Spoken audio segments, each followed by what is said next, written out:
Biblioteca. A perfeição do Yoga. O Yoga rejeitado por Arjuna. Houve muitos sistemas de yoga popularizados no mundo ocidental, especialmente neste século, mas nenhum deles realmente ensinou a perfeição do yoga. No Bhagavad Gita, Sri Krishna, a suprema personalidade de Deus, ensina diretamente a Arjuna a perfeição do yoga. Se realmente quisermos participar da perfeição do sistema de yoga, no Bhagavad Gita encontraremos as declarações autorizadas da Pessoa Suprema. É certamente notável que a perfeição do yoga tenha sido ensinada no meio de um campo de batalha. Foi ensinada a Arjuna, o guerreiro, pouco antes de Arjuna se envolver numa batalha fratricida. Por sentimento, Arjuna estava a pensar: por que é que hei de lutar contra os meus próprios parentes? Essa relutância em lutar devia-se à ilusão de Arjuna, e, apenas para erradicar essa ilusão, Sri Krishna falou-lhe o Bhagavad Gita. Podemos imaginar o pouco tempo que deve ter passado enquanto o Bhagavad Gita estava a ser falado. Todos os guerreiros de ambos os lados estavam prontos para lutar, de modo que havia muito pouco tempo, no máximo uma hora. Dentro dessa hora, todo o Bhagavad Gita foi discutido, e Sri Krishna expôs a perfeição de todos os sistemas de yoga a seu amigo Arjuna. No final deste grande discurso, Arjuna pôs de lado as suas dúvidas e lutou. No entanto, durante o discurso, quando Arjuna ouviu a explicação do sistema meditativo do yoga, como se sentar, como manter o corpo direito, como manter os olhos semicerrados e como olhar para a ponta do nariz sem desviar a atenção, tudo isto num lugar isolado, sozinho, respondeu: ó Madhusudana, o sistema de yoga que você resumiu parece impraticável e insuportável para mim, pois a mente é inquieta e instável. BG 6.33. Isto é importante. Devemos sempre lembrar que estamos numa circunstância material em que, a todo momento, nossa mente está sujeita a agitação. Na verdade, não estamos numa situação muito confortável. Estamos sempre a pensar que, mudando a nossa situação, superaremos a nossa agitação mental, e estamos sempre a pensar que, quando chegarmos a um certo ponto, todas as agitações mentais desaparecerão. Mas é da natureza do mundo material que não possamos estar livres da ansiedade. O nosso dilema é que estamos sempre a tentar encontrar uma solução para os nossos problemas, mas este universo está concebido de tal forma que essas soluções nunca chegam. Não sendo um batuteiro, sendo muito franco e aberto, Arjuna diz a Krishna que o sistema de yoga que ele descreveu não lhe é possível executar. Ao falar com Krishna,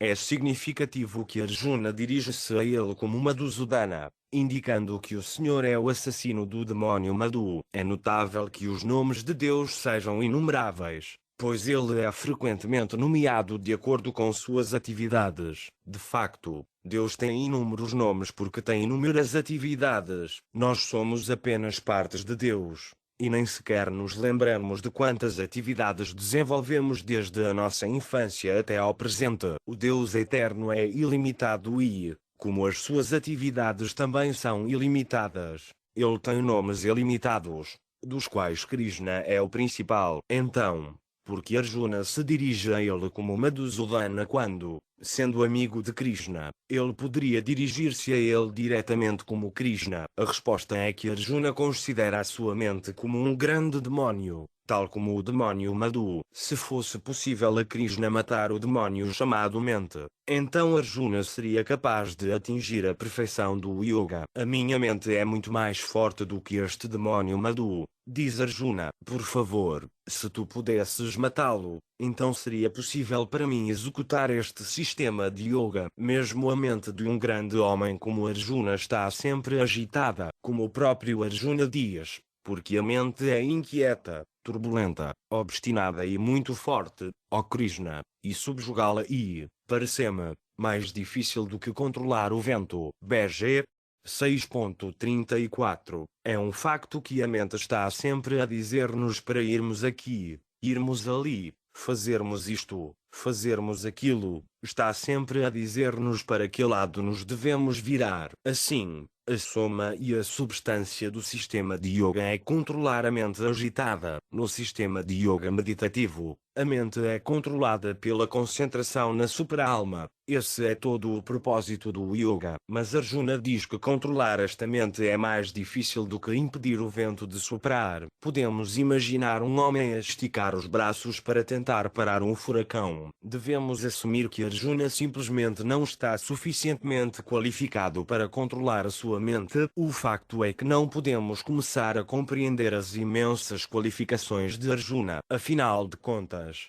ele era um amigo pessoal da Suprema Personalidade de Deus. Essa é uma posição altamente elevada e que não pode ser alcançada por alguém sem grandes qualificações. Além disso, Arjuna era conhecido como um grande guerreiro e administrador. Ele era um homem tão inteligente que podia entender o Bhagavad Gita em uma hora, ao passo que, no momento atual, grandes eruditos não conseguem compreendê-lo nem mesmo no decorrer de uma vida. No entanto, Arjuna estava pensando que controlar a mente simplesmente não era possível para ele. Devemos, então, assumir que o que era impossível para Arjuna numa idade mais avançada é possível para nós nesta era degenerada. Não devemos, nem por um momento, pensar que estamos na categoria de Arjuna. Somos 1000 vezes inferiores. Além disso, não há registro de que Arjuna tenha executado o sistema de yoga em qualquer altura. No entanto, Arjuna foi elogiado por Krishna como o único homem digno de compreender o Bhagavad Gita. Qual era a grande qualificação de Arjuna? Sri Krishna diz: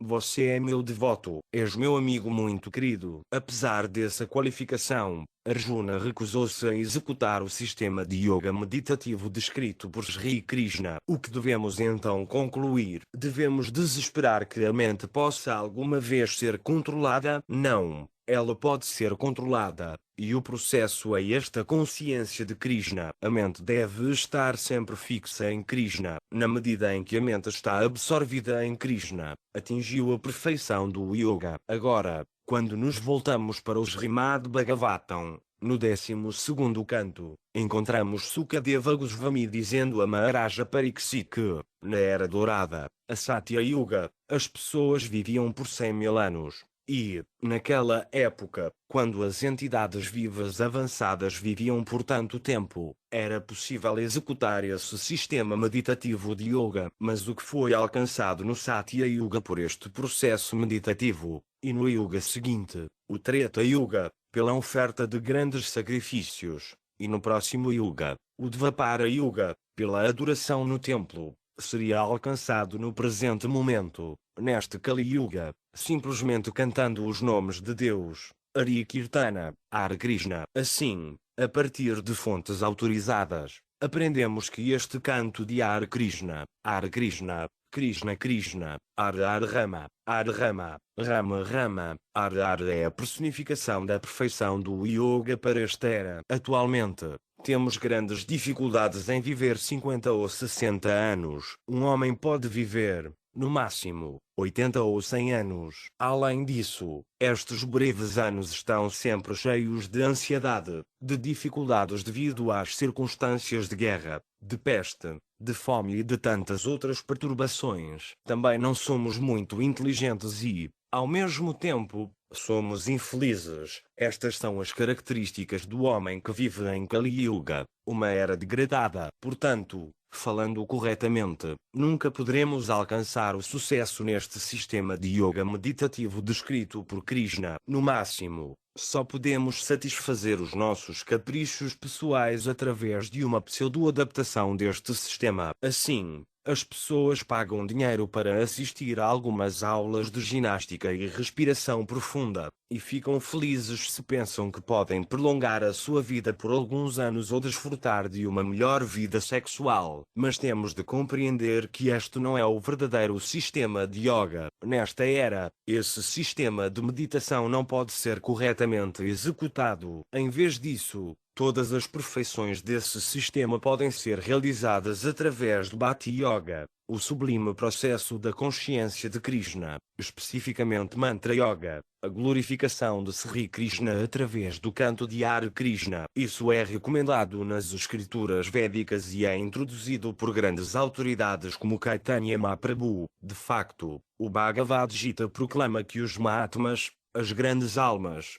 estão sempre a cantar as glórias do Senhor. Se alguém quer ser um Mahatma em termos da literatura védica, em termos de Bhagavad Gita e em termos das grandes autoridades, então temos de adotar este processo de consciência de Krishna e de cantar Hare Krishna. Mas se estamos satisfeitos em fazer um show de meditação, sentando-nos muito retos em posição de lótus e entrando em transe como algum tipo de artista, então isso é uma coisa diferente. Mas devemos entender que essas atuações de espetáculo não têm nada a ver com a verdadeira perfeição do yoga. A doença material não pode ser curada por medicina artificial. Temos que tomar a verdadeira cura diretamente de Krishna. 2. Yoga como trabalho de devoção. Ouvimos os nomes de tantos yogas e yogis diferentes. Mas, no Bhagavad Gita, Krishna diz que o verdadeiro yogi é aquele que se rendeu plenamente a mim. Krishna proclama que não há diferença entre renúncia, sannyasa,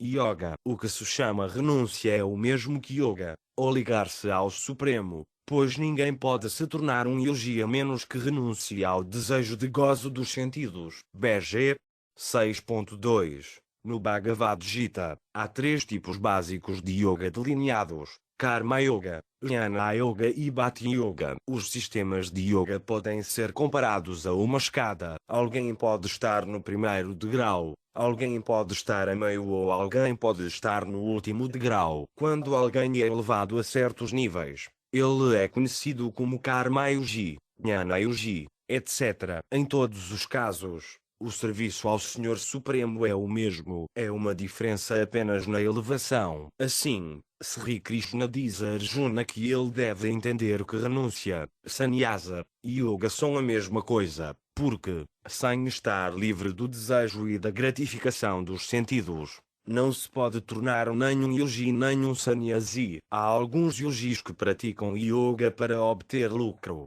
mas isso não é yoga verdadeiro. Tudo deve ser ocupado no serviço do Senhor. O que quer que façamos, como um trabalhador comum ou como um sannyasi ou como um yogi ou como um filósofo, deve ser feito em consciência de Krishna. Quando estamos absortos no pensamento de servir Krishna e quando agimos nessa consciência, podemos tornar-nos verdadeiros sannyasis e verdadeiros yogis. Para aqueles que estão a dar o primeiro passo na escadaria do sistema de yoga, há trabalho. Não se deve pensar que, só porque está a começar o yoga, deve parar de trabalhar. No Bhagavad Gita, Krishna pede a Arjuna que se torne um yogi, mas nunca lhe diz para deixar de lutar. Muito pelo contrário. Claro que se pode perguntar como é que uma pessoa pode ser um yogi ao mesmo tempo, um guerreiro. A nossa concepção da prática de yoga é de nos sentarmos muito direitos, com as pernas cruzadas e os olhos semicerrados, olhando para a ponta do nosso nariz e concentrando-nos desta forma num lugar solitário. Então, como é que Krishna está a pedir a Arjuna para se tornar um yogi ao mesmo tempo, participar numa terrível guerra civil? Esse é o mistério do Bhagavad Gita. Alguém pode permanecer um homem lutador e, ao mesmo tempo, ser o mais elevado yogi, o mais elevado sannyasi. Como é que isto é possível? Em consciência de Krishna, a pessoa simplesmente tem que lutar por Krishna, trabalhar por Krishna, comer por Krishna, dormir por Krishna e dedicar todas as atividades a Krishna. Desta forma, a pessoa torna-se o mais elevado yogi e o mais elevado sannyasi. Este é o segredo. No 6º capítulo do Bhagavad Gita, Sri Krishna instrui Arjuna sobre como realizar a meditação e yoga, mas Arjuna rejeita-o por ser demasiado difícil. Então, como é que Arjuna é considerado um grande yogi? Embora Krishna tenha visto que Arjuna estava a rejeitar o sistema de meditação, ele proclamou que Arjuna era o yogi mais elevado porque estás sempre a pensar em mim. Pensar em Krishna é a essência de todos os sistemas de yoga, Dvata, Karma, Jnana, Bhakti ou qualquer outro sistema de yoga, sacrifício ou caridade. Todas as atividades recomendadas para a realização espiritual terminam na consciência de Krishna. em pensar sempre em Krishna. A verdadeira perfeição da vida humana reside em estar sempre consciente de Krishna e em estar sempre atento a Krishna enquanto realiza todos os tipos de atividades. Na fase preliminar, aconselha-se a trabalhar sempre para Krishna. Deve-se estar sempre à procura de algum dever ou de algum compromisso, pois é uma má política permanecer ocioso mesmo por um segundo. Quando alguém se torna realmente avançado através de tais compromissos, então pode não trabalhar fisicamente, mas está sempre ocupado interiormente, pensando constantemente em Krishna. No entanto, na fase preliminar, aconselha-se sempre a empenhar os sentidos no serviço de Krishna. Há uma variedade de atividades que se podem realizar para servir Krishna. A Sociedade Internacional para a Consciência de Krishna tem como objetivo ajudar a orientar os devotos aspirantes nestas atividades. Para aqueles que trabalham em consciência de Krishna, simplesmente não há horas suficientes no dia para servir Krishna. Há sempre atividades,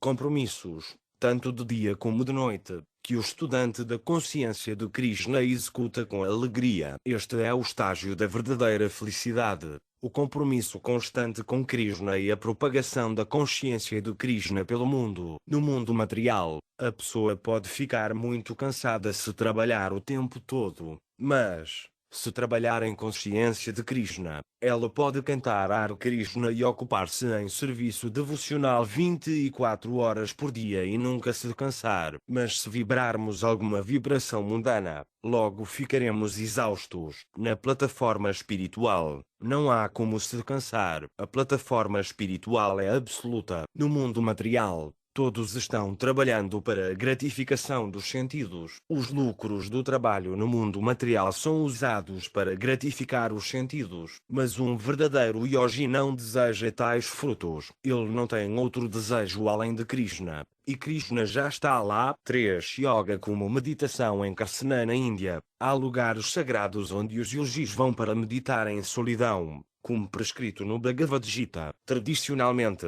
o yoga não pode ser executado em um lugar público, mas, no que diz respeito ao Kirtana, Mantra Yoga, ou yoga de cantar o mantra Hare Krishna, Hare Krishna, Hare Krishna, Krishna Krishna, Hare Hare Hare Rama, Hare Rama, Rama Rama, Hare Hare. Quanto mais pessoas estiverem presentes, melhor. Quando o Sr. Caitanya Mahaprabhu estava executando Kirtana na Índia, há cerca de 500 anos, ele organizou 16 pessoas em cada grupo para liderar o canto, e milhares de pessoas cantaram com eles. Essa participação em Kirtana, no canto público dos nomes e glórias de Deus, é muito possível e, na verdade, é fácil nesta era, mas, no que diz respeito ao processo meditativo de yoga, isso é muito difícil. Afirma-se especificamente no Bhagavad Gita que, para executar yoga meditativo, deve-se ir a um lugar isolado e sagrado. Por outras palavras, é necessário sair de casa. Nesta era de superpopulação, nem sempre é possível encontrar um lugar isolado. Mas isso não é necessário em Bhakti Yoga. No sistema de Bhakti Yoga há 9 processos diferentes: ouvir, cantar, lembrar, servir, adorar a deidade no templo, rezar, cumprir ordens, servir Krishna como um amigo e sacrificar-se por ele. Destes, Sravanam Kirtanam, ouvir e cantar, são considerados os mais importantes. Em um Kirtana público, uma pessoa pode cantar Hare Krishna, Hare Krishna, Krishna Krishna, Hare Hare Hare Rama, Hare Rama, Rama Rama, Hare Hare, enquanto um grupo ouve e, no final do mantra, o grupo pode responder, e, dessa forma, há uma reciprocidade de ouvir e cantar. Isto pode ser feito facilmente na própria casa, com um pequeno grupo de amigos ou com muitas pessoas num grande local público. Pode-se tentar praticar yoga meditativo em uma cidade grande ou em uma sociedade, mas deve-se entender que esta é uma mistura própria e não é o método recomendado no Bhagavad Gita. Todo o processo do sistema de yoga consiste em purificarmos-nos. E o que é essa purificação? A purificação resulta da realização da nossa identidade real. Purificação é perceber que eu sou puro espírito. Eu não sou esta matéria. Devido ao contato material, estamos a identificar-nos com a matéria e pensamos: eu sou este corpo. Mas, para realizar o verdadeiro yoga, é preciso perceber sua posição constitucional como sendo distinta da matéria. O objetivo de procurar um lugar isolado e executar o processo de meditação é chegar a esta compreensão. Não é possível chegar a essa compreensão se o processo for executado de forma incorreta. Em todo caso, esta é a consideração do Sr. Caitanya Mahaprabhu. Nesta era de brigas e desentendimentos, Kali Yuga, não há outro caminho para a realização espiritual senão o canto dos nomes. Não há outro caminho, não há outro caminho, não há outro caminho. Pensa-se geralmente, pelo menos no mundo ocidental, que o sistema de yoga envolve a meditação no vazio. Mas as literaturas védicas não recomendam a meditação em nenhum vazio. Pelo contrário, os Vedas afirmam que yoga significa meditação em Vishnu, e isso também é mantido no Bhagavad Gita. Em muitas sociedades de yoga, descobrimos que as pessoas se sentam com as pernas cruzadas e muito retas. Depois fecham os olhos para meditar, e assim 50% delas vão dormir, porque quando fechamos os olhos e não temos assunto para contemplação, simplesmente vamos dormir. É claro que isso não é recomendado por Sri Krishna em Bhagavad Gita. A pessoa deve sentar-se muito direita, e os olhos devem estar apenas meio fechados, olhando para a ponta do nariz. Se a pessoa não seguir as instruções, o resultado será o sono e nada mais. É claro que, por vezes,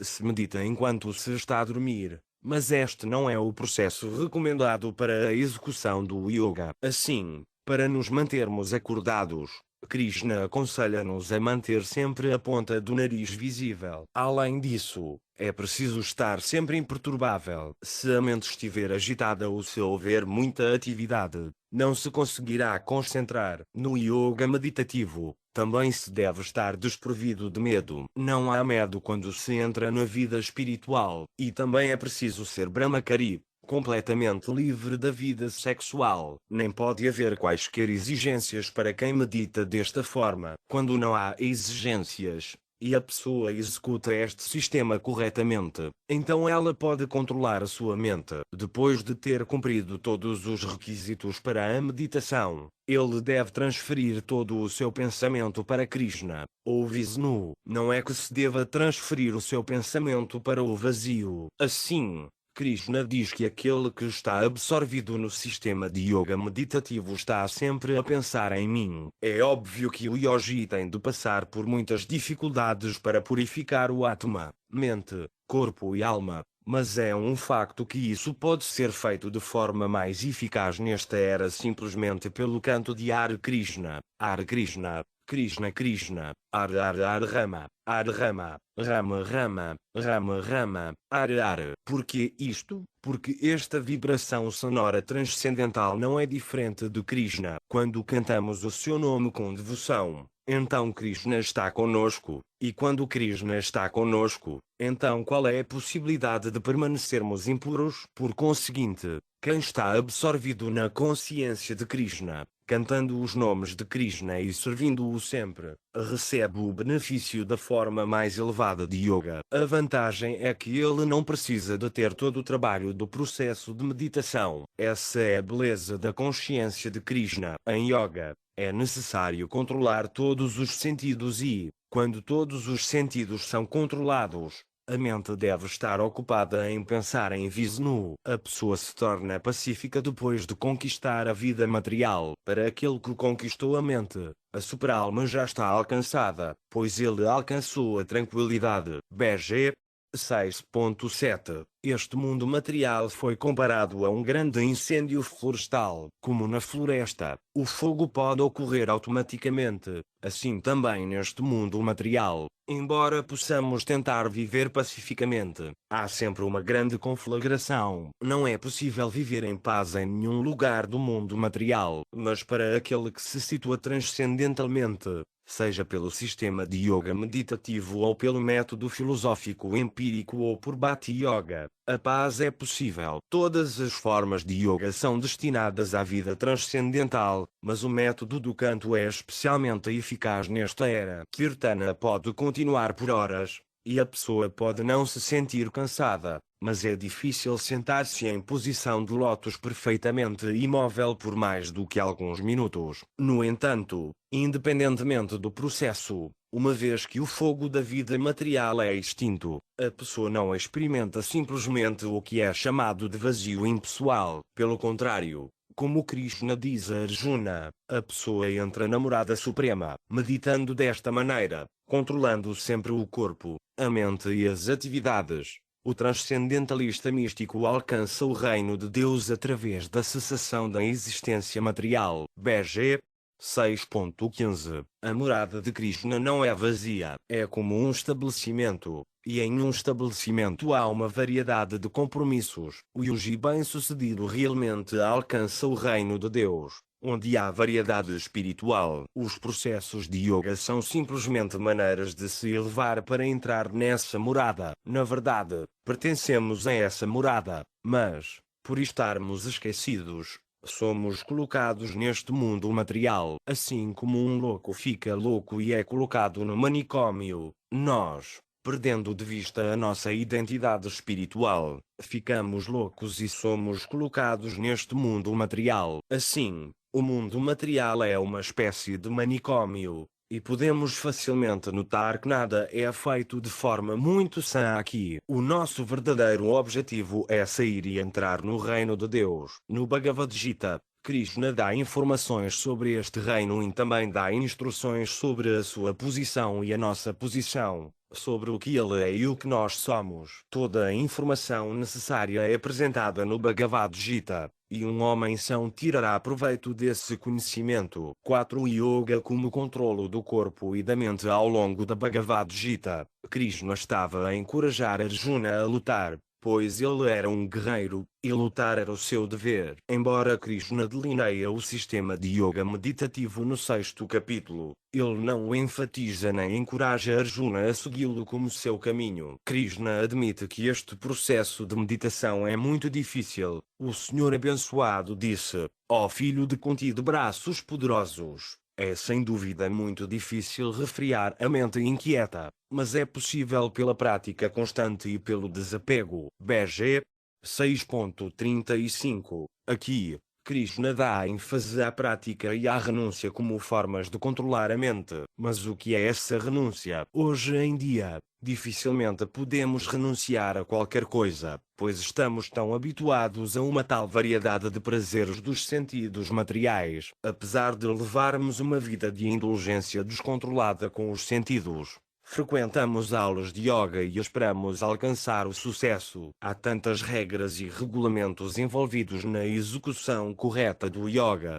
e a maioria de nós dificilmente consegue abandonar um hábito simples como fumar. No seu discurso sobre o sistema de yoga meditativo, Krishna proclama que o yoga não pode ser corretamente praticado por quem come muito ou come pouco. Quem passa fome não pode praticar o yoga corretamente, nem a pessoa que come mais do que o necessário. O processo de comer deve ser moderado, apenas o suficiente para manter o corpo e a alma juntos. Não deve ser para o prazer da língua. Quando nos são apresentados pratos saborosos, estamos habituados a comer não apenas um dos preparados, mas 2, 3 e 4, e por aí adiante. A nossa língua nunca fica satisfeita, mas não é invulgar nem de haver um yogi tomar apenas uma pequena colherada de arroz por dia e nada mais. Também não se pode executar o sistema de yoga meditativo se dorme demasiado ou não se dorme suficientemente. Krishna não diz que exista um sono sem sonhos. Assim que adormecermos,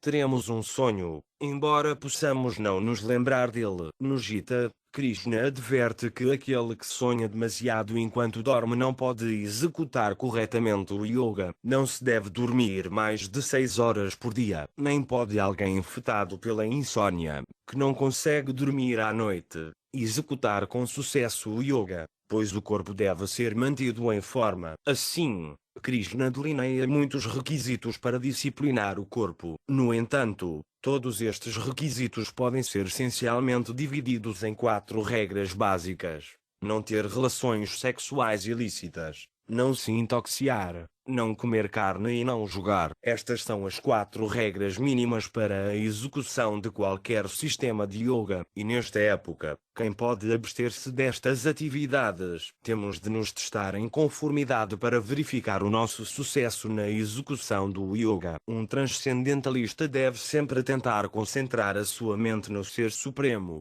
Deve viver sozinho num lugar isolado e deve sempre controlar cuidadosamente a sua mente. Ele deve estar livre de desejos e sentimentos de posse. BG 6.10. A partir deste verso, podemos entender que é dever do yogi permanecer sempre sozinho. O yoga meditativo não pode ser executado numa assembleia, pelo menos não de acordo com o Bhagavad Gita. No sistema meditativo, não é possível concentrar a mente na super-alma, exceto em um lugar isolado. Na Índia, ainda há muitos yogis que se reúnem no Kumbh Mela. Geralmente, eles estão em reclusão, mas, em raras ocasiões, vêm para participar de funções especiais. Na Índia ainda existem milhares de yogis e sábios, e a cada 12 anos mais ou menos eles se encontram em lugares sagrados específicos, Allahabad, etc. Tal como na América há reuniões de homens de negócios, convenções. O yogi,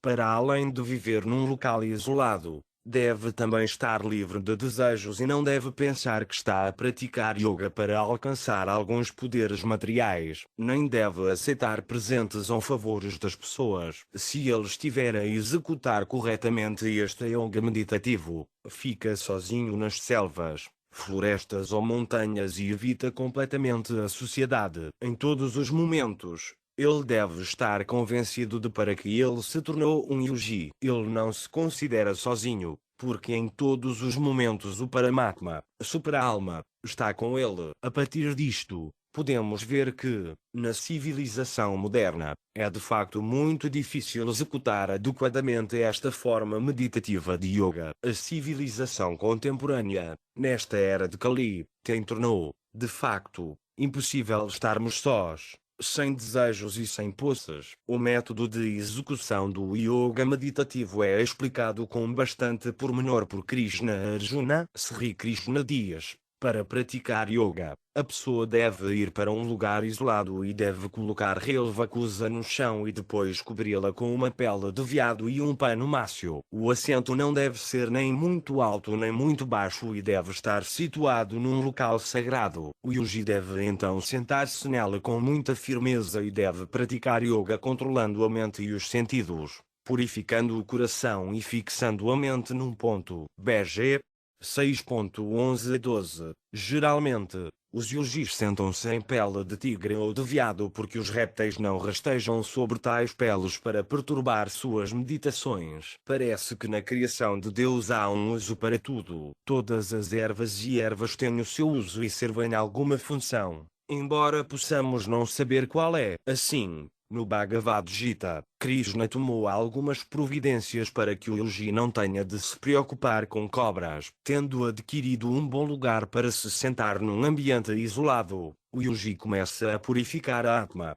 corpo, mente e alma. O yogi não deve pensar: agora vou tentar alcançar alguns poderes maravilhosos. Às vezes, os yogis alcançam certos siddhis, ou poderes, mas estes não são o propósito do yoga, e os verdadeiros yogis não os exibem. O verdadeiro yogi pensa: estou agora contaminado por esta atmosfera material, portanto, agora devo purificar-me. Podemos ver rapidamente que controlar a mente e o corpo não é uma coisa assim tão fácil e que não podemos controlá-los tão facilmente como podemos ir à loja e comprar alguma coisa. Mas Krishna indica que estas regras podem ser facilmente seguidas quando estamos em consciência de Krishna. É claro que toda a gente é motivada pela vida sexual, mas a vida sexual não é, de facto, desencorajada. Temos este corpo material e, enquanto o tivermos, o desejo sexual estará presente. Da mesma forma, enquanto tivermos o corpo, temos de comer para o manter e temos de dormir para o fazer descansar. Não podemos esperar negar estas atividades, mas as literaturas védicas dão-nos orientações para regular a alimentação, o sono, o acasalamento, etc. Se esperamos ter sucesso no sistema de yoga, não podemos permitir que nossos sentidos desenfreados nos levem pelos caminhos dos objetos dos sentidos. Por isso, são estabelecidas diretrizes. O Sr. Sri Krishna está a aconselhar que a mente pode ser controlada através da regulação. Se não regularmos nossas atividades, nossa mente ficará cada vez mais agitada. Não é que as atividades devam ser interrompidas, mas reguladas pela mente sempre ocupada em consciência de Krishna. Estar sempre ocupado em alguma atividade relacionada com Krishna é o verdadeiro samadhi. Não é que, quando alguém está em samadhi, não coma, trabalhe, durma ou se divirta de qualquer forma. Pelo contrário, samadhi pode ser definido como a execução de atividades reguladas enquanto se está absorto no pensamento de Krishna. Para aquele cuja mente está desgovernada, diz ainda Krishna, a autorrealização é um trabalho difícil. BG 6.36. Qualquer um sabe que um cavalo sem freio é perigoso de se montar. Ele pode ir em qualquer direção e a qualquer velocidade, e o seu cavaleiro é suscetível de sofrer algum dano. Na medida em que a mente é desenfreada, Krishna concorda com Arjuna, diz que o sistema de yoga é, de facto, um trabalho muito difícil, mas, acrescenta Krishna, aquele cuja mente é controlada e se esforça pelos meios corretos tem a certeza do sucesso. Esse é o meu julgamento. BG 6.36. O que se entende por esforça-se pelos meios corretos. A pessoa tem de tentar seguir os 4 princípios reguladores básicos mencionados e executar as suas atividades absorvida em consciência de Krishna. Se alguém quiser praticar yoga em casa, tem de se certificar de que os seus outros compromissos são moderados. Ele não pode passar longas horas do dia trabalhando duro para simplesmente ganhar a vida. Deve-se trabalhar muito moderadamente, comer muito moderadamente, satisfazer os sentidos muito moderadamente e manter a sua vida tão livre de ansiedade quanto possível. Desta forma, a prática do yoga pode ser bem-sucedida. Qual é o sinal pelo qual podemos dizer que alguém atingiu a perfeição no yoga? Krishna indica que alguém está situado no yoga quando a sua consciência está completamente sob o seu controlo. Quando o yogi, pela prática de yoga, disciplina suas atividades mentais e se situa na transcendência, desprovido de todos os desejos materiais, diz-se que ele alcançou o yoga. BG 6.18. Aquele que alcançou o yoga não depende dos ditados da sua mente. Pelo contrário, a mente fica sob o seu controlo. Nem a mente é apagada ou extinta, pois é o negócio do yogi pensar em Krishna, ou Vishnu. Sempre, o yogi não pode permitir que a sua mente se apague. Isso pode parecer muito difícil, mas é possível em consciência de Krishna. Quando alguém está sempre ocupado em consciência de Krishna, no serviço de Krishna, então como é possível que a mente se afaste de Krishna? No serviço de Krishna, a mente é automaticamente controlada. Nem deve o yogi ter qualquer desejo de gratificação dos sentidos materiais. Se alguém está em consciência de Krishna, ele não tem nenhum desejo além de Krishna. Não é possível tornar-se sem desejos. O desejo de gratificação dos sentidos deve ser superado pelo processo de purificação, mas o desejo por Krishna deve ser cultivado. Simplesmente temos de transferir o desejo. Não se trata de matar o desejo, porque o desejo é o companheiro constante da entidade viva. A consciência do Krishna é o processo pelo qual a pessoa purifica seus desejos, em vez de desejar tantas coisas para a gratificação dos sentidos. A pessoa simplesmente deseja coisas para o serviço de Krishna. Por exemplo, podemos desejar comida saborosa, mas em vez de prepararmos os alimentos para nós próprios, podemos prepará-los para Krishna e oferecê-los a ele. Não é que a ação seja diferente, mas há uma transferência de consciência de pensar em agir para os meus sentidos para pensar em agir para Krishna. Podemos preparar bons produtos lácteos, legumes, cereais, frutas e outros pratos vegetarianos para Krishna e depois oferecem-lhes, rezando. Este corpo material é um pedaço de ignorância e os sentidos são uma rede de caminhos que levam à morte. De todos os sentidos, A língua é o mais voraz e difícil de controlar. É muito difícil conquistar a língua neste mundo. Por isso, Sri Krishna deu-nos este belo prasada, alimento espiritual, para conquistar a língua. Então, tomemos esta prasada para nossa plena satisfação e glorifiquemos suas senhorias Sri Radha e Krishna e, em amor, passamos a ajuda do Sr. Caitanya e de Nityananda Prabhu. Desta forma, o nosso karma é sacrificado, pois desde o início que pensamos que a comida está a ser oferecida a Krishna, não devemos ter nenhum desejo pessoal pela comida. No entanto, Krishna é tão misericordioso que nos dá a comida para comer. Desta forma, o nosso desejo é satisfeito. Quando alguém tiver moldado a sua vida desta forma, encaixando os seus desejos nos de Krishna, então deve ser entendido que alcançou a perfeição no yoga. Simplesmente respirar profundamente e fazer alguns exercícios não é yoga no que diz respeito ao Bhagavad Gita. É necessária toda uma purificação da consciência na execução do yoga. É muito importante que a mente não esteja agitada. Como uma lâmpada num lugar sem vento não vacila, assim o transcendentalista, cuja mente é controlada, permanece sempre firme em sua meditação no eu transcendente. BG 6.19. Quando uma vela está num lugar sem vento, a sua chama permanece reta e não vacila. A mente, como a chama, é suscetível a tantos desejos materiais que, com a menor agitação, ela se moverá. Um pequeno movimento da mente pode mudar toda a consciência. Por isso, na Índia, quem praticava seriamente o yoga permanecia tradicionalmente brahmachari, ou celibatário. Há dois tipos de brahmachari. Um é completamente celibatário e o outro é grasta brahmachari, isto é, ele tem uma esposa, não se associa com nenhuma outra mulher e as suas relações com sua própria esposa são estritamente reguladas. Desta forma, seja pelo celibato completo ou pela vida sexual restrita, a mente da pessoa é mantida sem agitação. No entanto, quando alguém faz o voto de permanecer completamente celibatário, a sua mente pode ainda ser agitada pelo desejo sexual.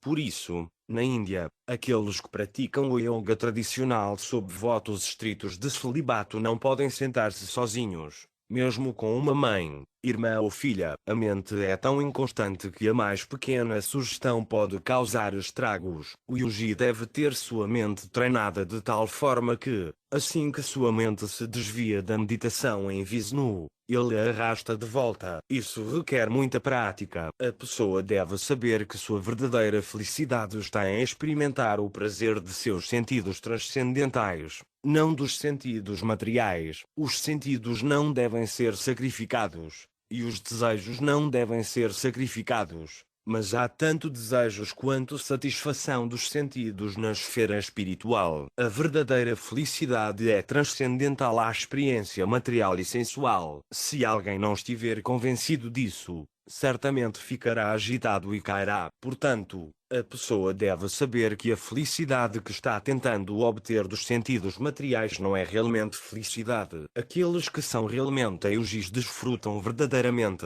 Mas como é que eles desfrutam? Ramante é Ginunante. O seu gozo é ilimitado. Esse gozo ilimitado é a verdadeira felicidade. E tal felicidade é espiritual, não material. Este é o verdadeiro significado de Rama. Como no cântico Ar Rama. Rama significa gozo através da vida espiritual. A vida espiritual é todo o prazer. E Krishna é todo o prazer. Não temos de sacrificar o prazer, mas temos de o desfrutar corretamente. Um homem doente não pode gozar a vida.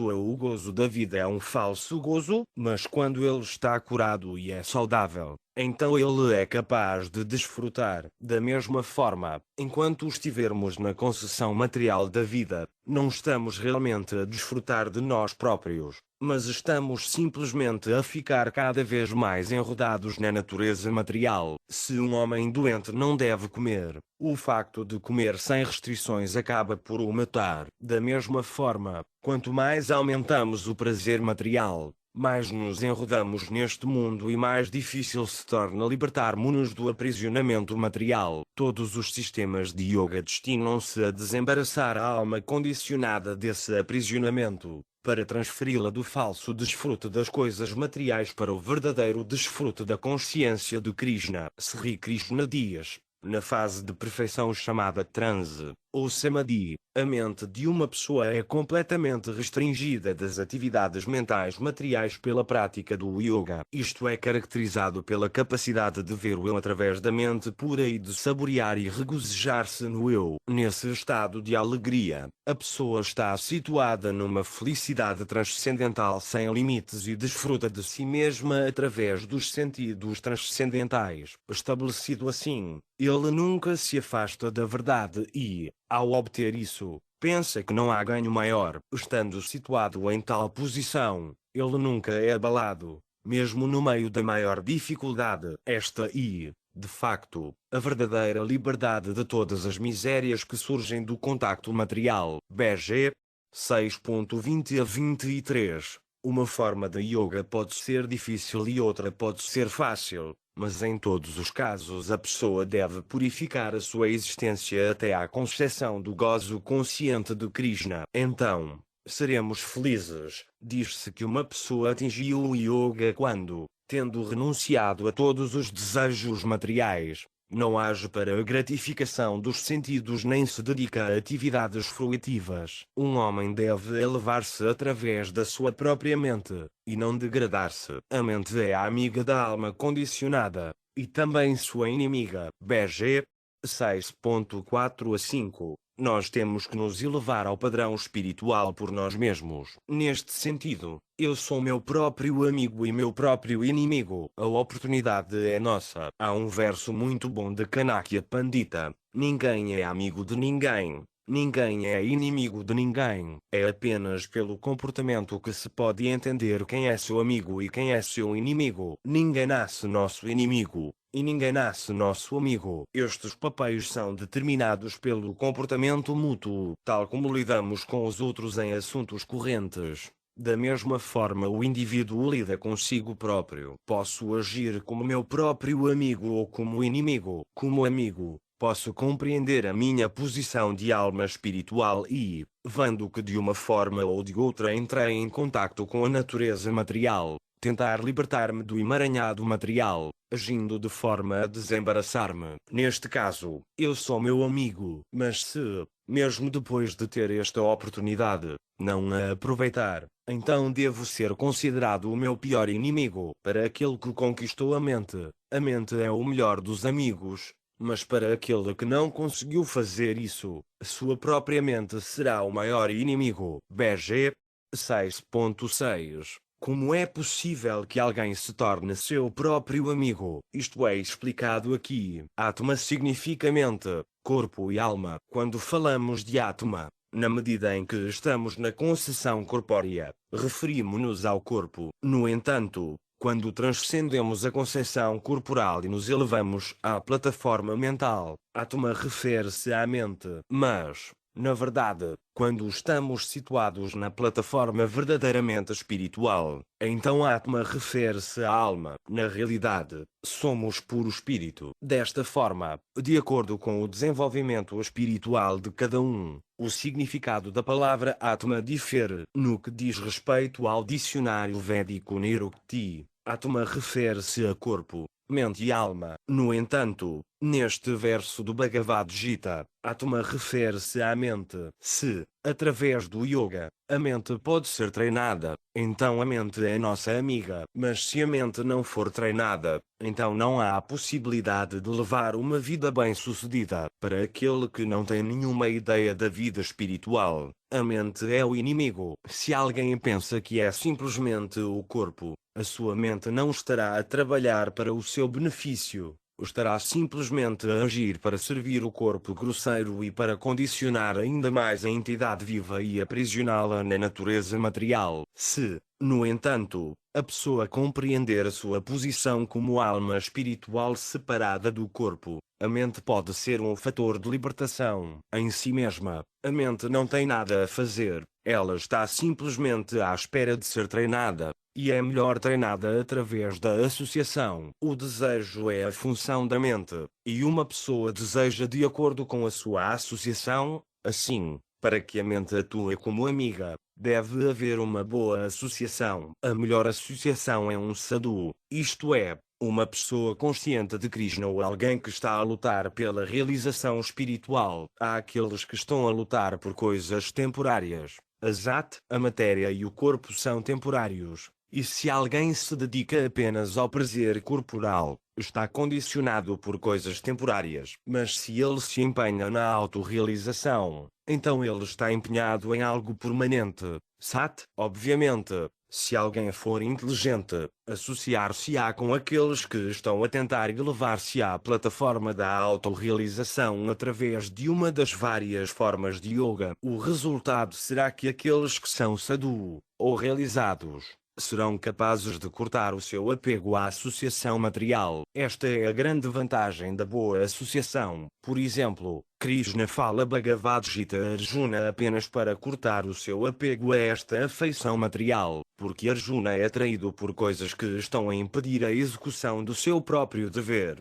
Krishna corta essas coisas. Para cortar algo, é necessário um instrumento afiado, e para cortar a mente dos seus apegos, são frequentemente necessárias palavras afiadas. O sadhu ou professor não mostra misericórdia ao usar palavras afiadas para cortar a mente do estudante das atrações materiais. Ao falar a verdade de forma intransigente, ele é capaz de cortar a escravatura. Por exemplo, logo no início do Bhagavad Gita, Krishna fala asperamente com Arjuna, dizendo-lhe que, embora ele fale como um homem instruído, ele é, na verdade, o tolo número 1. Se quisermos realmente desapegar-nos deste mundo material, devemos estar preparados para aceitar tais palavras cortantes do mestre espiritual. Compromisso e lisonja não têm efeito quando são necessárias palavras fortes. No Bhagavad Gita, a concepção material da vida é condenada em muitos sítios. Aquele que pensa que o país em que nasceu é adorável,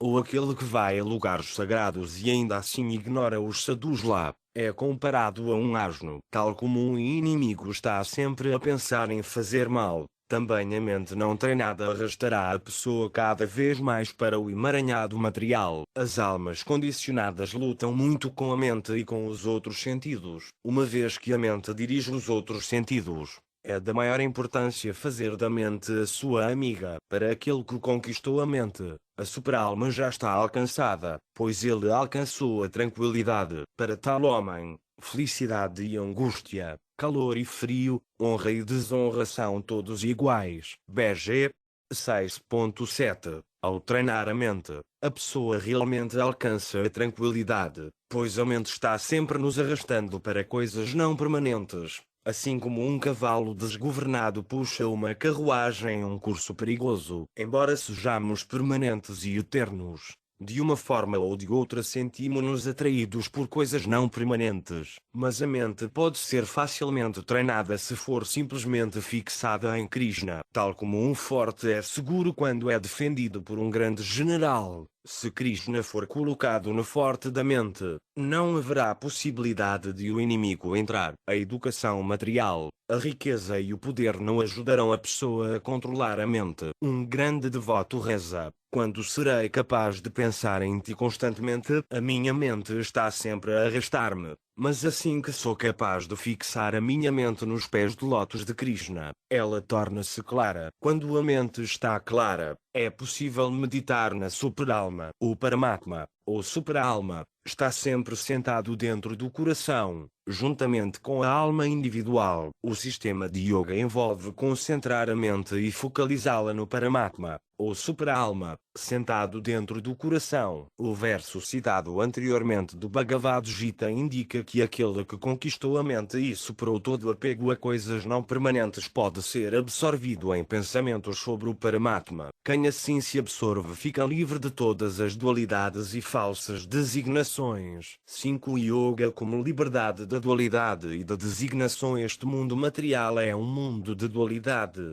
Num momento estamos sujeitos ao calor do verão e no momento seguinte ao frio do inverno. Ou, num momento, estamos felizes e, no momento seguinte, angustiados. Num momento somos honrados e no outro desonrados. No mundo material de dualidade, É impossível compreender uma coisa sem compreender o seu oposto. Não é possível entender o que é honra a menos que eu entenda a desonra. Da mesma forma, não posso compreender o que é miséria se nunca tiver provado a felicidade. Nem posso compreender o que é a felicidade se não tiver provado a miséria. É preciso transcender essas dualidades. Mas enquanto este corpo estiver aqui, essas dualidades também estarão aqui, na medida em que nos esforçamos por sair das concessões corporais, não do corpo, mas das concessões corporais. Temos de aprender a tolerar essas dualidades. No segundo capítulo do Bhagavad Gita, Krishna informa Arjuna que a dualidade de angústia e felicidade é devida apenas ao corpo. É como uma doença de pele,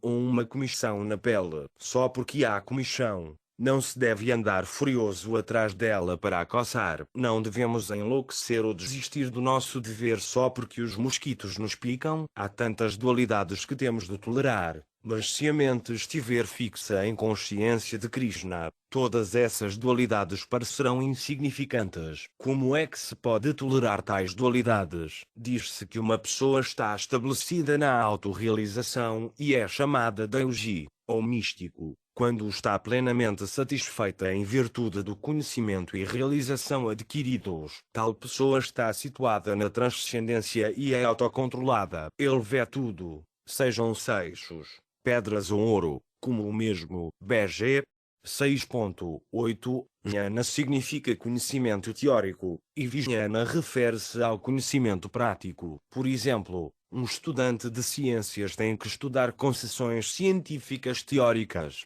bem como ciência aplicada. O conhecimento teórico por si só não ajuda. É preciso também ser capaz de aplicar esse conhecimento. Do mesmo modo, no yoga, devemos ter não só conhecimentos teóricos mas também conhecimentos práticos. Simplesmente compreender que eu não sou este corpo e, ao mesmo tempo, agir de uma forma absurda não vai ajudar. Existem muitas sociedades onde os membros discutem seriamente a filosofia Vedanta enquanto fumam e bebem e desfrutam de uma vida sensual. Não ajudará se a pessoa só tiver conhecimento teórico. Este conhecimento tem de ser demonstrado. Aquele que compreende verdadeiramente eu não sou este corpo reduzirá de fato as suas necessidades corporais a um mínimo. Quando alguém aumenta as exigências do corpo enquanto pensa eu não sou este corpo, então de que serve esse conhecimento? Uma pessoa só pode estar satisfeita quando existe jnana e vijnana lado a lado. Quando uma pessoa está situada no nível prático da realização espiritual,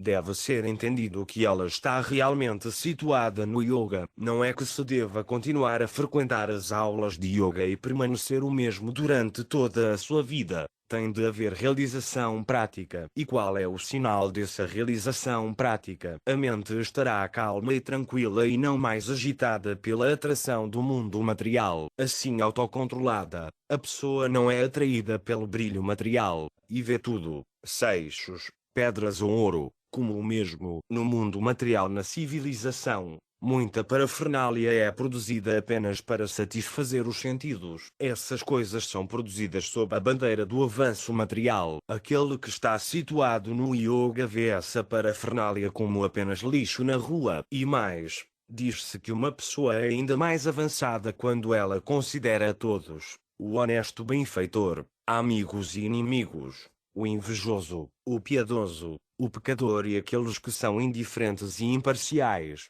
com uma mente igual. BG 6.9. Existem diferentes tipos de amigos. Há surte, que é por natureza um bem-querente e está sempre desejando o bem-estar da pessoa. Mitra refere-se a um amigo comum, e o Udasina é aquele que é neutro. Neste mundo material, alguém pode ser meu bem-querente, amigo ou nem amigo nem inimigo, mas neutro. Outra pessoa pode servir de mediador entre mim e os meus inimigos e, neste verso, chama-se Madhyastha. Também se pode ver alguém como piedoso e outro como pecador, de acordo com os seus próprios cálculos. Mas quando ele está situado na transcendência, tudo isso, amigos, inimigos ou o que quer que seja, deixa de existir. Quando alguém se torna realmente erudito, não vê nenhum inimigo ou amigo porque, na realidade, ninguém é meu inimigo. ninguém é meu amigo, ninguém é meu pai,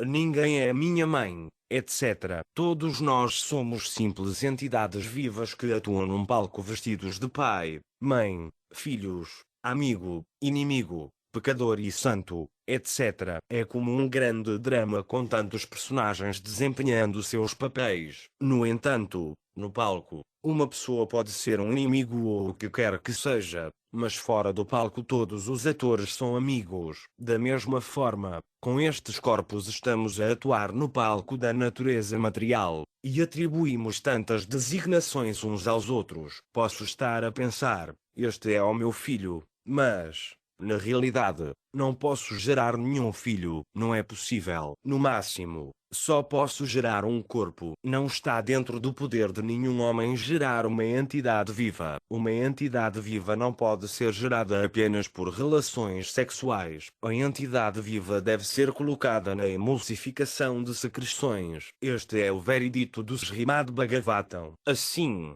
todas as relações multifacetadas entre os corpos são apenas uma encenação. Aquele que é realmente realizado e realmente alcançou o yoga não vê mais essas distinções corporais. 6. O destino do yogi sem sucesso não é que o Bhagavad Gita rejeite o processo da yoga meditativo. Ele reconhece-o como um método de boa fé, mas indica ainda que não é possível nesta era. Assim, o assunto no 6º capítulo do Bhagavad Gita é rapidamente abandonado por Sri Krishna e Arjuna. A seguir, Arjuna pergunta, qual é o destino do homem de fé que não persevera, que no início toma o processo de autorrealização, mas que mais tarde desiste devido à mentalidade mundana e, portanto, não atinge a perfeição no misticismo. BG 6.37. Em outras palavras, ele está perguntando o que acontece com o yogi mal-sucedido, ou a pessoa que tenta realizar yoga, mas de alguma forma desiste e não tem sucesso. É algo como um estudante que não obtém o seu diploma porque desiste da escola. Noutra parte do Gita, Sri Krishna diz a Arjuna que, de muitos homens, poucos se esforçam pela perfeição e, dos que se esforçam pela perfeição, apenas alguns conseguem. Por isso, Arjuna está a perguntar sobre o grande número de fracassos. Mesmo que um homem tenha fé e se esforce pela perfeição no sistema de yoga, Arjuna salienta que pode não atingir esta perfeição devido à mentalidade mundana. Ó Krishna de braços poderosos, continua Arjuna, tal homem, sendo desviado do caminho da transcendência, não parece como uma nuvem rasgada, sem posição em nenhuma esfera. BG 6.38. Quando uma nuvem é despedaçada pelo vento, ela não se recompõe. Esta é a minha dúvida, ó Krishna, e peço-te que a dissipes completamente. A não ser por ti mesmo,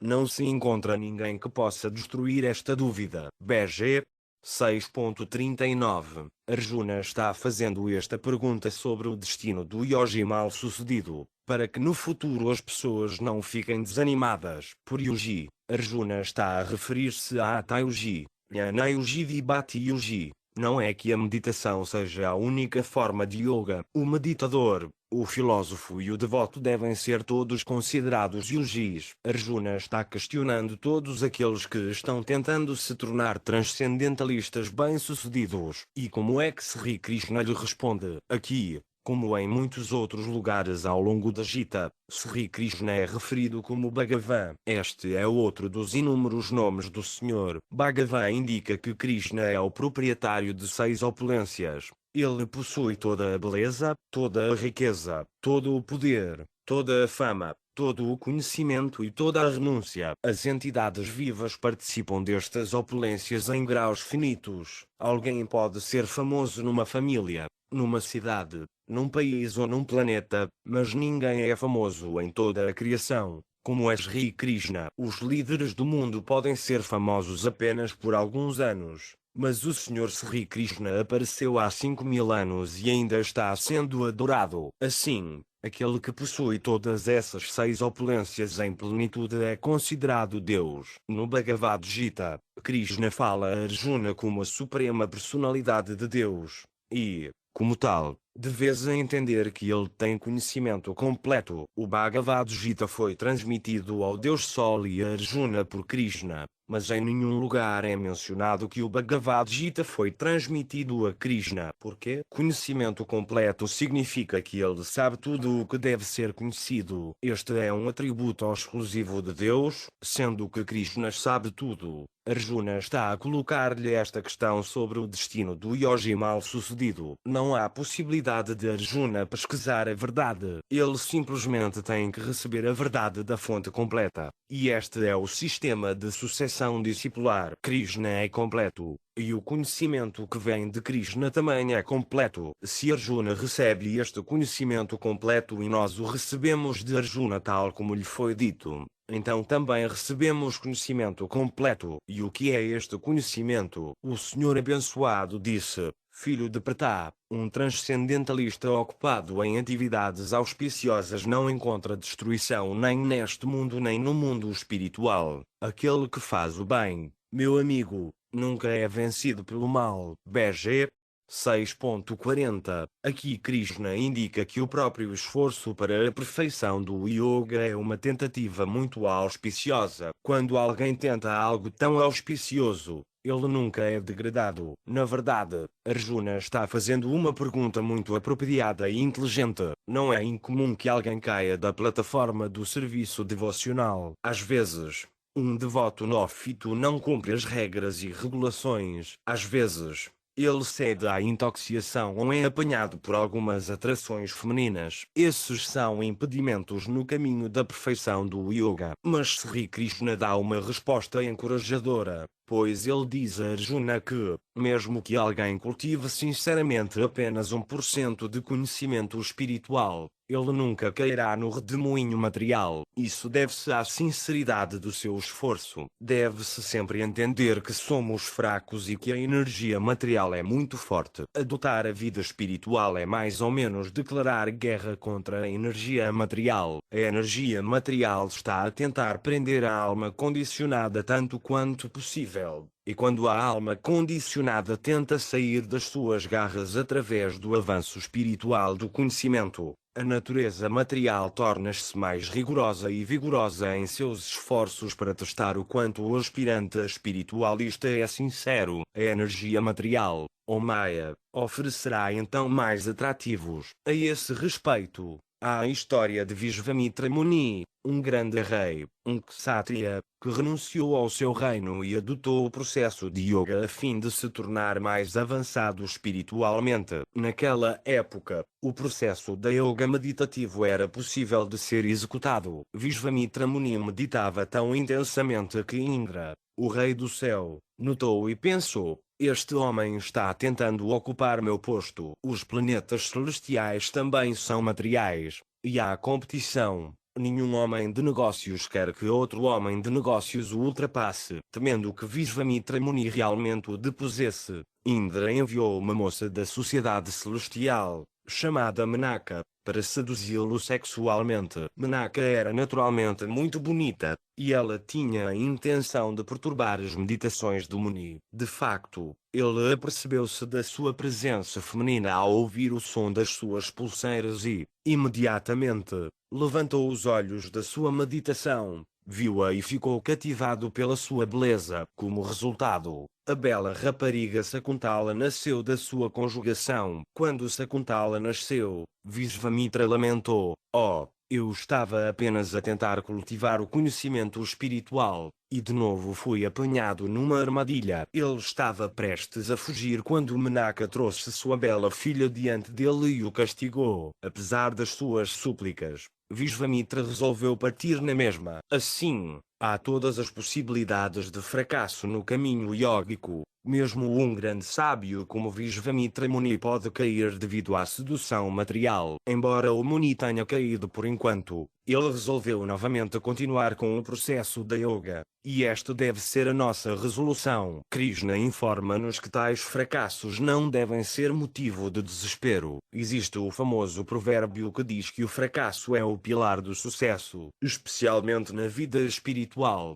O fracasso não é desencorajador. Krishna afirma muito claramente que, mesmo que haja fracasso, não há perda nem neste mundo nem no outro. Quem segue esta linha auspiciosa de cultura espiritual nunca é completamente vencido. Agora, o que realmente acontece com o espiritualista mal-sucedido? Sri Krishna explica especificamente: o yogi mal-sucedido, depois de muitos e muitos anos de desfrute nos planetas dos seres vivos piedosos entidades, nasce numa família de pessoas justas, ou numa família de aristocracia rica, ou ele nasce numa família de transcendentalistas que são certamente grandes em sabedoria. Em verdade, tal nascimento é raro neste mundo. BG 6.41 a 42. Há muitos planetas no universo, e, nos planetas superiores, há mais conforto, a duração da vida é mais longa e os habitantes são mais religiosos e piedosos. Como se diz que 6 meses na Terra são iguais a um dia nos planetas superiores,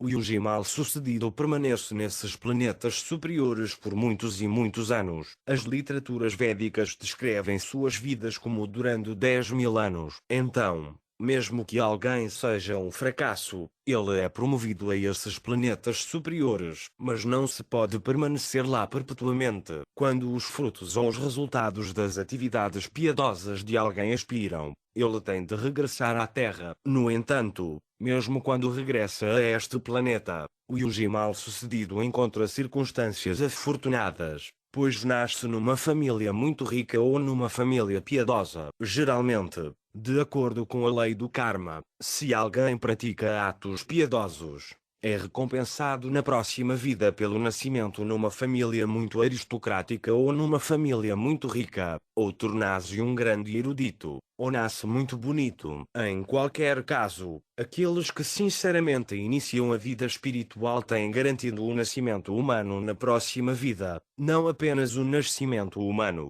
mas o nascimento numa família muito piedosa ou muito rica. Assim, quem tem um nascimento tão bom deve compreender que a sua fortuna se deve à sua anterior piedade, atividades e à graça de Deus. Estas facilidades são dadas pelo Senhor, que está sempre disposto a dar-nos os meios para o alcançarmos. Krishna simplesmente quer ver se somos sinceros. No Srimad Bhagavatam, afirma-se que cada pessoa tem seu próprio dever na vida, independentemente de sua posição e de sua sociedade. Se, no entanto, ele abandona o seu dever prescrito e de alguma forma, seja por sentimento ou associação ou loucura ou o que quer que seja, se abriga em Krishna, e se, devido à sua imaturidade, ele cai do caminho devocional, ainda assim não há perda para ele. Por outro lado, se uma pessoa executa os seus deveres na perfeição, mas não se aproxima de Deus,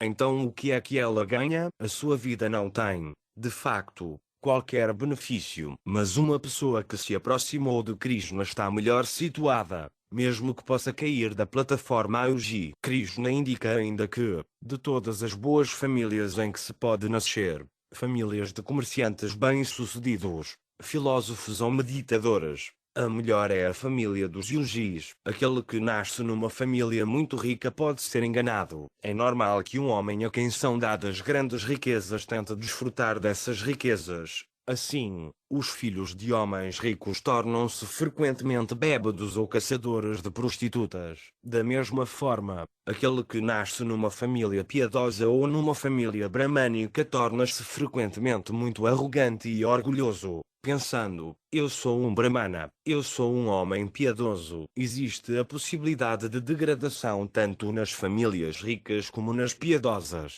Mas aquele que nasce numa família de yogis ou de devotos tem muito mais hipóteses de voltar a cultivar a vida espiritual de que se afastou. Krishna diz a Arjuna: ao tomar tal nascimento, ele revive novamente a consciência divina de sua vida anterior, e ele tenta fazer mais progressos, a fim de alcançar o sucesso completo. Ó filho de Kuru, BG 6.43. Ao nascer numa família de praticantes de yoga ou de serviço devocional, a pessoa recorda as suas atividades espirituais executadas na sua vida anterior. Qualquer pessoa que leve a sério a consciência de Krishna não é uma pessoa comum. deve ter adotado o mesmo processo na sua vida anterior, porque, em virtude da consciência divina de sua vida anterior, ele automaticamente se torna atraído pelos princípios yogis, mesmo sem buscá-los. BG 6.44. No mundo material,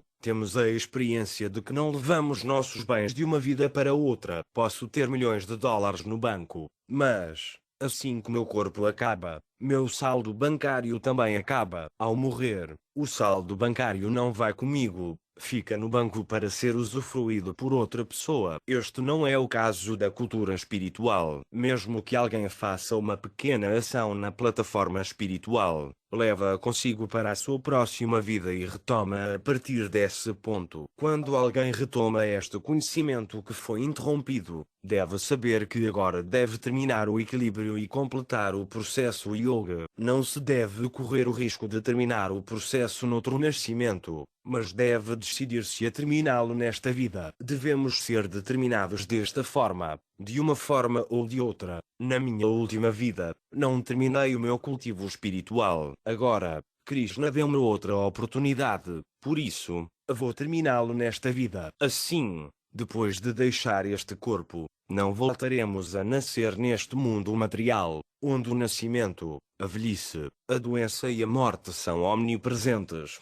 Mas regressará a Krishna. Aquele que se abriga sob os pés de lótus de Krishna vê este mundo material simplesmente como um lugar de perigo. Para aquele que adota a cultura espiritual, este mundo material é realmente inadequado. Srila Bhaktisiddhanta Sarasvati costumava dizer: este lugar não é adequado para um cavalheiro. Uma vez que alguém se aproximou de Krishna e tentou fazer progresso espiritual, Krishna, que está situado dentro do coração, começa a dar instruções. Na Gita, Sri Krishna diz que, para quem quer se lembrar dele, ele dá a lembrança, e para quem quer esquecê-lo, ele permite que se esqueça. Seta Yoga como restabelecimento de relações com Krishna. Ouvimos muitas vezes sobre o sistema de yoga. O sistema de yoga é aprovado pelo Bhagavad Gita, mas o sistema de yoga no Bhagavad Gita é especialmente destinado à purificação. O objetivo é triplo: controlar os sentidos,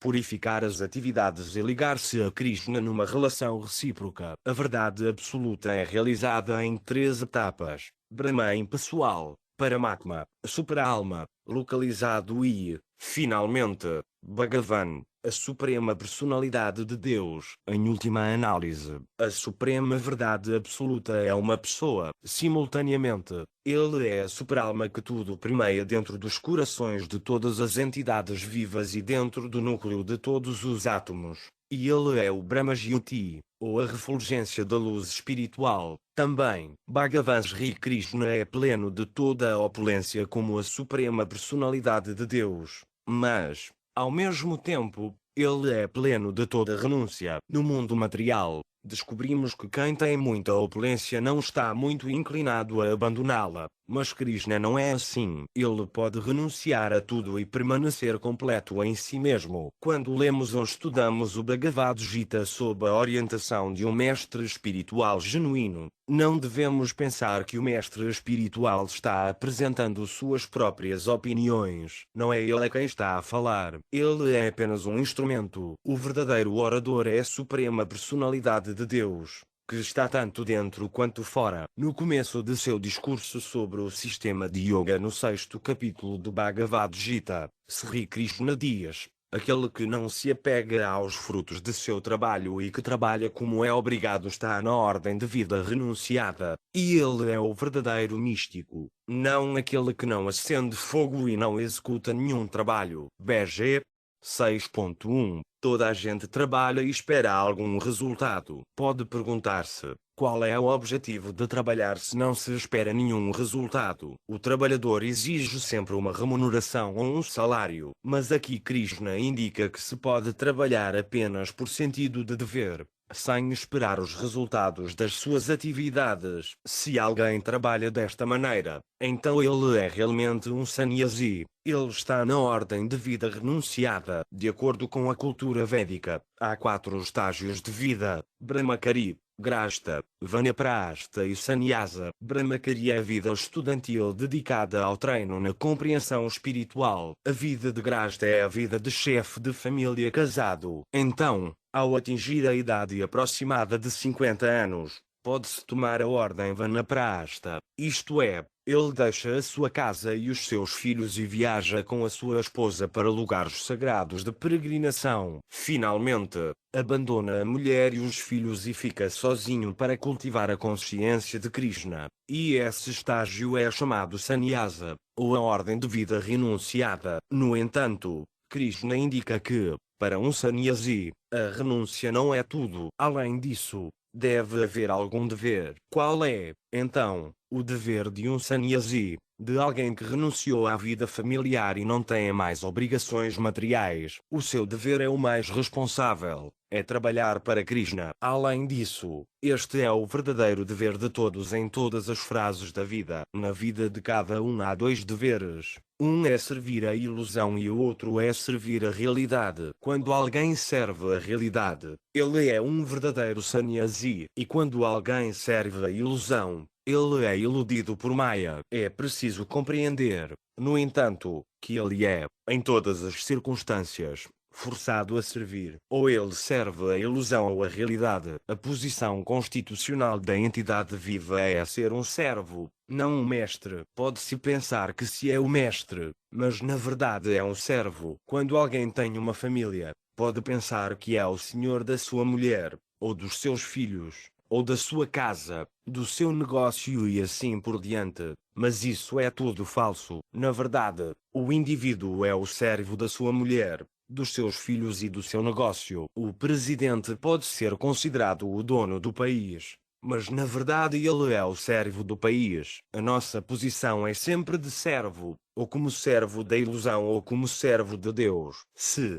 no entanto, nós continuarmos a ser servos da ilusão, então a nossa vida é desperdiçada. É claro que toda a gente pensa que não é um servo, que está a trabalhar apenas para si próprio. Embora os frutos do seu trabalho sejam transitórios e ilusórios, eles forçam-no a tornar-se um servo da ilusão, ou um servo dos seus próprios sentidos. Mas quando alguém desperta para os seus sentidos transcendentais e se situa de facto no conhecimento, torna-se então um servo da realidade. Quando alguém chega à plataforma do conhecimento, ele entende que, em todas as circunstâncias, é um servo. Uma vez que não é possível para ele ser mestre, ele está muito melhor situado servindo a realidade em vez da ilusão. Quando alguém se torna consciente disto, alcança a plataforma do verdadeiro conhecimento. Por Sannyasa, a ordem de vida renunciada, referimos-nos a alguém que chegou a esta plataforma. Sannyasa é uma questão de realização, não de estatuto social. É dever de toda a gente tornar-se consciente de Krishna e servir a causa de Krishna. Quando alguém realmente percebe isso, ele se torna uma Atma,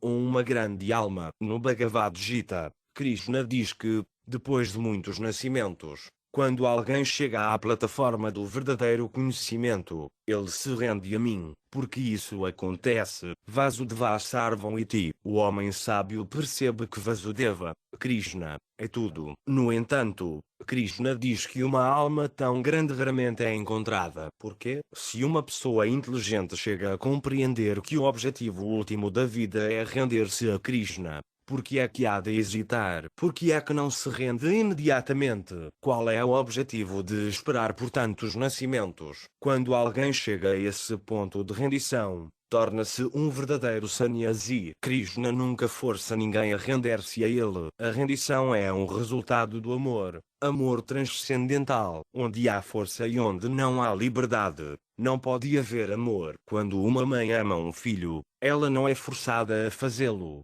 nem o faz na expectativa de algum salário ou remuneração. Da mesma forma, podemos amar o Senhor Supremo de muitas maneiras. Podemos amá-lo como mestre, como amigo, como filho ou como marido. Há 5 razões básicas, ou relações, nas quais estamos eternamente relacionados com Deus. Quando estamos realmente no estágio liberado de conhecimento, podemos entender que nossa relação com o Senhor está em uma rasa particular. Essa plataforma é chamada Svarupa Siddhi, ou verdadeira autorrealização. Todos têm uma relação eterna com o Senhor, seja como mestre e servo, amigo e amigo, pai e filho, marido e mulher, ou amante e amado. Essas relações estão eternamente presentes. Todo o processo de realização espiritual e a verdadeira perfeição do yoga consiste em reavivar a nossa consciência desta relação. Atualmente, nossa relação com o Senhor Supremo é refletida de forma pervertida neste mundo material. No mundo material,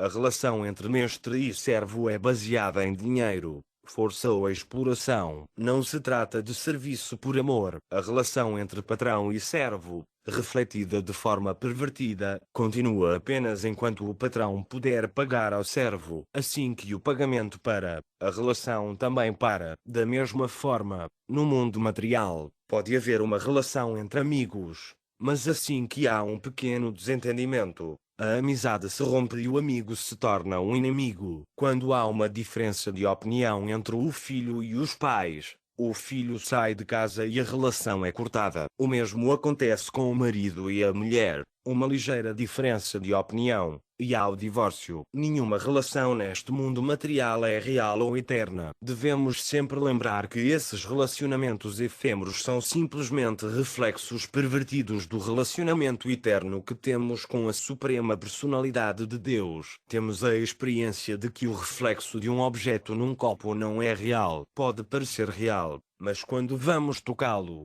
descobrimos que é apenas vidro. Devemos entender que essas relações como amigo, pai, filho, mestre, servo, marido, esposa ou amante são simplesmente reflexos da relação que temos com Deus. Quando chegamos a esta plataforma de compreensão, então somos perfeitos em conhecimento. Quando esse conhecimento chega, começamos a compreender que somos servos de Krishna e que temos uma relação de amor eterno com Ele. Nesta relação de amor não se trata de remuneração, mas é claro que a remuneração existe, e é muito maior do que tudo o que ganhamos aqui através da prestação de serviço. Não há limite para a remuneração dos Sri Krishna. A esse respeito, há a história de Bali Maharaja, um rei muito poderoso que conquistou vários planetas. Os habitantes dos planetas celestiais apelaram ao Senhor Supremo para salvá-los, pois eles haviam sido conquistados pelo rei demoníaco Bali Maharaja. Ao ouvir suas súplicas,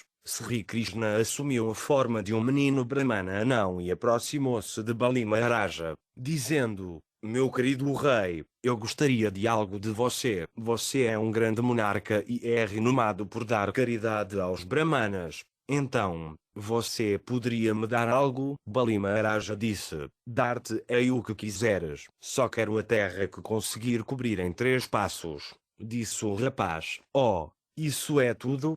Respondeu o rei: "E o que é que tu vais fazer com um pedaço de terra tão pequeno?" "Apesar de ser pequeno, é suficiente para mim." Sorriu o rapaz. Bali Maharaja concordou, e o menino anão deu 2 passos e cobriu o universo inteiro. Ele, então, perguntou a Bali Maharaja onde ele daria seu terceiro passo, e Bali Maharaja, entendendo que o Senhor Supremo estava-lhe mostrando seu favor, respondeu: "Meu querido senhor, agora perdi tudo. Não tenho nenhuma outra propriedade, mas tenho minha cabeça. Por gentileza, poderia ir até lá?" O Senhor Sri Krishna ficou então muito satisfeito com Bali Maharaja, e perguntou: "O que queres de mim?" "Eu nunca esperei nada de você", disse Bali Maharaja, "mas compreendo que tu querias algo de mim, e agora ofereci-te tudo." "Sim", disse o Senhor, "mas da minha parte tenho algo para ti. Eu permanecerei sempre como um servo portador de ordens em sua corte." Desta forma, o Senhor tornou-se o porteiro de Bali Maharaja, e esse foi o seu retorno. Se oferecermos algo ao Senhor, é-nos devolvido milhões de vezes, mas não devemos esperar isso. O Senhor está sempre desejoso de retribuir o serviço do seu servo. Quem quer que pense que o serviço do Senhor é, de facto, o seu dever, é perfeito em conhecimento e atingiu a perfeição do yoga. 8. A perfeição do yoga é um fato, portanto, que, no progresso da entidade viva em direção à perfeição do yoga, O nascimento em uma família de yogis ou devotos é uma grande bênção, pois tal nascimento dá um ímpeto especial. Mas quando o yogi se empenha com um esforço sincero em fazer mais progressos, sendo lavado de todas as contaminações, então, em última análise, depois de muitos nascimentos de prática, ele atinge a meta suprema. BG 6.45. Quando alguém é finalmente libertado de todas as contaminações, ele alcança a perfeição suprema do sistema de yoga, a consciência de Krishna. A absorção em Krishna é o estágio perfeito, como o próprio Krishna confirma. Depois de muitos nascimentos e mortes,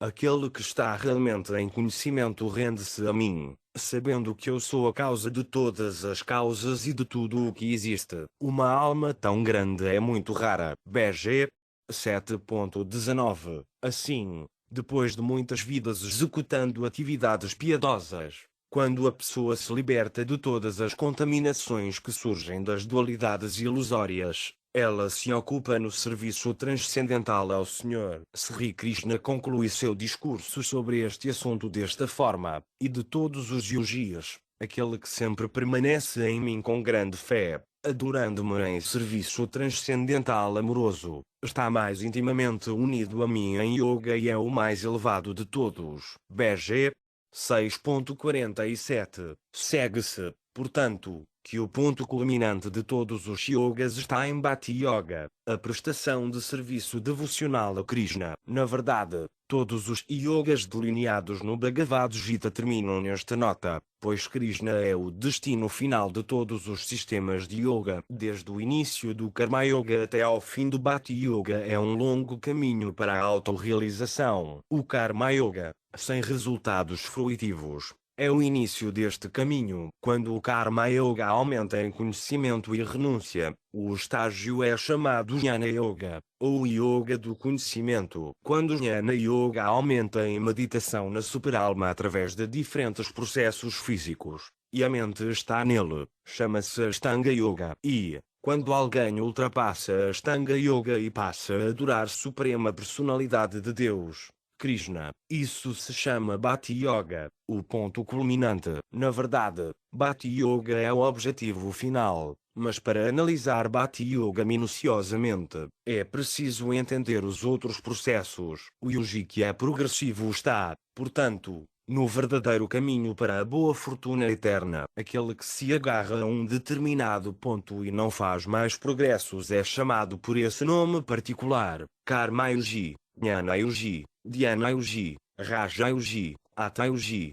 etc. Mas se alguém é afortunado o suficiente para chegar ao ponto de Bhakti Yoga, consciência de Krishna, deve ser entendido que ele superou todos os outros sistemas de yoga. A consciência de Krishna é o último elo da corrente yogi, o elo que nos liga à pessoa suprema, o Senhor Sri Krishna. Sem este elo final, a corrente é praticamente inútil. Aqueles que estão verdadeiramente interessados na perfeição do processo de yoga devem adotar imediatamente a consciência de Krishna cantando Hare Krishna, compreendendo o Bhagavad Gita e prestando serviço a Krishna através desta sociedade para a consciência de Krishna e, assim, superar todos os outros sistemas e alcançar a meta última de todo o yoga, o amor a Krishna.